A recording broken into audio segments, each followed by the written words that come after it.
Linda Lavin, America's beloved waitress from Alice, became an icon for millions during her 9 years on the show. But when it came time for the final episode, something nobody expected happened. She refused to show up. The network panicked, the cast was in shock, but Linda didn't care. She was done. Done with the fight for equal pay, done with the bullies on set, and most importantly, done being pushed around. Now more than ever, the truth about her dramatic exit is coming to light. And trust me, it's more shocking than you ever imagined. Linda's journey didn't start in front of a camera. It started in Portland, Maine, in a home filled with music. Her mother, Lucille Lavin, was an opera singer who sacrificed her career to raise a family. But music never left their home. From the time she was 5 years old, Linda was performing. Family stories say she stood up in her crib and sang "God Bless America" before she could even speak clearly. That early spark never faded. She learned piano, harmonized with her mother and sister, and studied dance at a local school. By 12, she was performing at a bar mitzvah in New York, the first time she sang outside her hometown, a performance that felt like the beginning of something much bigger. Her mother's support was everything. Lucilla, having given up her own dreams, poured all her energy into helping Linda follow hers. Every week, Linda watched her mother perform live on the radio, soaking in every note, every harmony. Her mother arranged piano lessons with a respected teacher and encouraged her to perform for guests.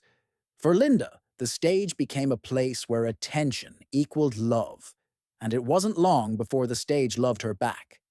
Linda's journey wasn't without its struggles. She went to the College of William and Mary to study theater, but it wasn't easy. One professor even told her she didn't have what it took to act professionally, crushing her confidence. But she didn't give up. In the summer of 1958, she landed a lead role in a campus production. That performance changed everything. Linda proved her professor wrong, earning an Actor's Equity card before graduation. An accomplishment few students could claim. She had learned to trust herself, even when others didn't. Her big break came in 1966 with It's a Bird, It's a Plane, It's Superman, where she lit up the stage in 2 musical numbers. Critics were in love with her. One even said they wished she were in every musical. Suddenly, Linda wasn't just another struggling actress.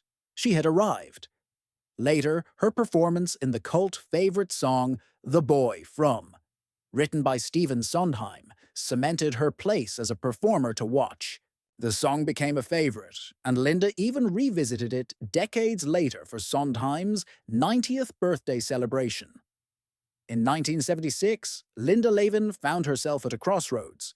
CBS wanted her to take on the lead role in Alice, a show inspired by the Oscar-winning film Alice Doesn't Live Here Anymore. She left her role on Barney Miller behind and never looked back. Alice became a sensation, running for 9 seasons and turning Linda into a household name. But the road wasn't easy. Behind the scenes, Linda fought for pay equality, demanding fair compensation for her role. Armed with the proof of the show's success, she threatened to walk unless she was paid what she deserved. That bold move didn't just change her contract. It changed the industry, opening doors for other women to demand fair pay and more creative control. But Linda wasn't done. She also pushed to direct episodes of Alice.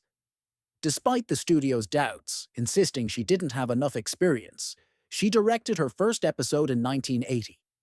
And it was a hit. Linda would go on to direct 10 episodes, proving the critics wrong and giving her co-stars the chance to shine. Her creative vision and leadership behind the scenes became as significant as her work on screen, and Alice became a platform for more authentic, relatable storytelling, especially on issues like single motherhood. Even with her success, Linda faced countless challenges. Despite winning 2 Golden Globe Awards for her role on Alice, she was overlooked by the Emmys.